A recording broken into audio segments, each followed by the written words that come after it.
요즘 시장 보면서 정말 정신 없으시죠? 하루는 뭐 중동에서 전쟁 날 것 같다. 다음 날은 또 금리 걱정이다. 이런 뉴스 헤드라인만 보고 있으면 아 이거 당장이라도 다 팔고 도망가야 하나 싶으실 겁니다. 하지만 오늘 이 모든 소음을 싹 걷어내고요. 데이터가 말해주는 진짜 신호에만 집중해서 지금이 과연 위기인지 아니면 엄청난 기회인지 명확하게 한번 파헤쳐 보겠습니다. 오늘 우리가 함께 걸어갈 여정의 지도입니다. 먼저 시장을 뒤덮고 있는 공포, 그 소음의 실체가 뭔지부터 제대로 파악하고요. 그리고 그 안에서 반짝이는 신호를 찾아낼 겁니다. 이어서 우리가 마주할 수 있는 시나리오별로 어떻게 대응해야 하는지 그림을 그려보고 구체적으로 그럼 어디서 기회를 잡아야 할지 실전 전략까지 전부 공유해 드릴게요. 마지막으로 이 모든 걸 관통하는 베테랑 투자자의 투자 원칙으로 마무리하겠습니다. 네, 그럼 먼저 지금 시장을 뒤덮고 있는 이 불안감의 실체부터 한번 들여다보죠. 최근 시장 움직임이 워낙 거칠었고 또 지정학적 뉴스들도 쏟아지니까 걱정되시는 게 어찌 보면 당연합니다. 솔직히 저도 매일 시장 보면서 마음 졸이니까요. 그 불안의 근원이 대체 뭔지부터 명확하게 짚고 넘어가 보겠습니다. 자, 바로 이 한 문장. 이게 오늘 분석의 핵심을 꿰뚫는 말입니다. 지정학적 리스크보다 정책과 실적 모멘텀이 훨씬 더 강하다. 이게 무슨 뜻일까요? 한마디로 우리가 매일 보는 뉴스 헤드라인보다 훨씬 더 강력한 힘이 바로 이 한국 시장 내부에서 꿈틀대고 있다는 겁니다. 헤드라인에 가려진 진짜 이야기가 바로 지금부터 시작됩니다. 바로 그 소음의 진원지가 중동이죠. 이 타임라인을 한번 보시죠. 불과 한 달도 안 되는 기간 동안에 거의 뭐 전쟁 직전까지 가는 정말 숨막히는 사건들이 연달아 터졌습니다. 이 뉴스를 실시간으로 보면서 마음 편했던 투자자는 단 한 명도 없었을 겁니다. 그런데 말이죠. 정말 이상한 일이 벌어졌습니다. 이 그래프를 한번 보시겠어요? 지정학적 리스크가 최고조에 달했던 바로 그 주에 미국이랑 홍콩 증시는 저렇게 급락을 하는데 코스피는 오히려 5% 넘게 급등을 해버렸습니다. 자, 여기서 우리는 질문을 던져야 합니다. 대체 왜 이런 현상이 나타난 걸까요? 이제부터가 진짜입니다. 시끄러운 소음에서 잠시 귀를 막고 시장의 본질을 보여주는 그 조용한 신호, 바로 데이터에 집중해 보겠습니다. 제 20년 실전 경험으로 볼 때 시장이 가장 혼란스럽고 시끄러울 때 오히려 가장 명확한 기회가 보이는 법입니다. 지금의 이 지정학적 리스크가 정말 우리 시장의 발목을 잡을 그런 핵심 변수일까요? 아니면 펀더멘털이 뭔가 더 강력한 이야기를 우리에게 들려주고 있는 걸까요? 데이터를 통해서 직접 한번 확인해 보시죠. 자, 이 숫자 8.51배. 이게 뭘까요? 바로 현재 코스피의 12개월 미래 이익 대비 주가, 즉 선행 PR입니다. 잘 와닿지 않으실 수도 있는데 이건 역사적으로 봐도 그렇고 전 세계 주요 시장과 비교해도 놀랍도록 낮은 수치입니다. 시장이 극도의 공포감에 짓눌려서 제 가치를 전혀 인정받지 못하고 있다는 가장 강력하고도 명백한 증거죠. 8.51배라는 숫자는요, 바로 이 딥 밸류, 그러니까 극단적인 저평가 영역에 우리가 발을 들여놨다는 걸 의미합니다. 데이터가 말해주는 건 명확해요. 현재 시장은 위험한 곳이 아니라 오히려 현명한 투자자에게는 정말 다시 오기 힘든 절호의 기회가 될 수 있는 구간이라는 겁니다.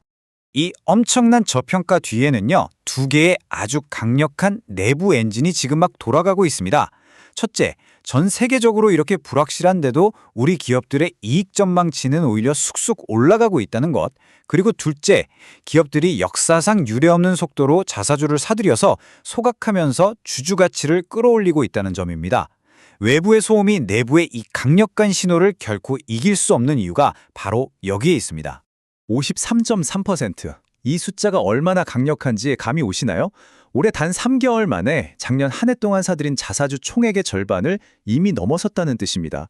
이건 그냥 일시적인 이벤트가 아니에요. 고질적인 코리아 디스카운트를 해소하려는 한국 증시의 체질 자체가 근본적으로 바뀌고 있다는 거대한 구조적 변화의 신호탄인 셈입니다. 자, 그럼 이제 이 지정학적 리스크를 우리가 어떻게 전략적으로 분석하고 또 대비해야 하는지 그 항해법을 한번 살펴보겠습니다. 그냥 감정적으로 어떡하지 반응하는 게 아니라 체계적인 사고의 틀을 갖추는 게 정말 중요합니다. 리스크는 물론 실제합니다. 무시하면 안 되죠. 하지만 중요한 건 확률과 대응입니다. 이 표가 바로 그 대응의 지도라고 할 수 있습니다. 여러 분석에 따르면 가장 가능성이 높은 시나리오는 단기적인 충격에 그친다는 겁니다. 즉 10% 내외의 조정을 겪은 후에 다시 반등할 가능성이 크다는 거죠. 이 말은 무슨 뜻일까요? 맞습니다. 단기 변동성이 오히려 좋은 주식을 싸게 할 수 있는 절호의 기회가 될 수 있다는 뜻입니다. 자, 그럼 이제 가장 중요한 질문에 답을 할 시간입니다. 그래서 뭘 해야 하는가? 지금까지의 분석을 실제 행동으로 옮기는 아주 구체적인 전략을 한번 들여다보겠습니다. 여기서 제 20년 경험을 바탕으로 한 실전 팁을 하나 드릴게요. 시장의 공포는 종종 아주 역설적인 기회를 만들어냅니다. 예를 들어 볼까요? 중동 리스크 때문에 해상 운송로가 불안해지면 오히려 더 안전하고 효율적인 배가 필요해지면서 한국 조선업이 수혜를 볼 수 있다는 생각 해보셨나요? 실제로 제 개인 연금 계좌에서도 이런 관점으로 조선주 비중을 아주 유심히 보고 있습니다. 이렇게 위기 속에서 남들이 보지 못하는 기회의 연결고리를 찾는 것, 그게 핵심입니다. 데이터는 거짓말을 하지 않죠. 지금 보시는 이 업종들이 바로 현재 펀더멘털과 수급이라는 두 가지 신호가 가장 강하게 켜져 있는 곳들입니다. 예를 들어 운송이나 조선업은 앞서 말씀드린 지정학적 변화의 수혜를 잇고 있고요. 유통이나 화장품 같은 내수주는 탄탄한 실적을 바탕으로 외국인 자금이 다시 스물스물 들어오고 있습니다. 소음이 아니라 신호를 따라가야 하는 이유가 바로 여기에 있습니다. 그래서 구체적인 전략은 크게 두 갈래로 나눌 수 있습니다. 투트랙 전략이죠. 포트폴리오의 일부는 인터넷, 헬스케어처럼 과도하게 하락한 업종에서 단기적인 반등을 노리는 트레이딩 영역으로 활용할 수 있습니다. 하지만 우리 포트폴리오의 핵심, 그 중심은 반도체나 자동차처럼 시장을 이끄는 주도주에 둬야 합니다. 이런 종목들은 이번 같은 조정이 올 때마다 41선이나 51선 같은 중요한 지지선에서 분할해서 비중을 늘려가는 핵심 보유 전략이 필요한 거죠. 단기 대응과 장기 투자를 현명하게 병행하는 겁니다. 이제 오늘 분석의 결론으로 넘어가 보겠습니다. 결국 가장 중요한 것은 시장을 대하는 우리의 태도, 바로 마인드셋입니다. 오늘 제가 들은 말씀을 이 세 단계로 요약할 수 있겠습니다. 첫째, 시장의 소음을 인정하고 이해하세요. 둘째, 그 너머에 있는 밸류에이션과 실적이라는 진짜 신호에 집중하십시오. 마지막으로 감정이 아니라 철저하게 세워둔 계획에 따라 이 변동성을 위협이 아닌 기회로 활용해 행동하는 겁니다. 구독자 여러분, 다른 건 다 잊으셔도 이것 하나만은 꼭 기억해 주십시오. 시장을 예측하려 하지 마세요. 그건 신의 영역입니다. 대신 오늘 우리가 함께 분석한 것처럼 소음과 신호를 구분하고 시나리오를 세우고 원칙에 따라 대응하십시오. 예측이 아닌 대응, 그것이 20년 넘게 이 험한 시장에서 살아남은 제가 피와 땀으로 얻은 단 하나의 진실입니다. 오늘 이 분석을 통해 우리는 혼란 속에서도 아주 명확한 기회의 신호들을 발견했습니다. 이제 여러분은 이 지식을 바탕으로 어떤 기회를 포착하고 또 어떤 전략을 세워나가시겠습니까?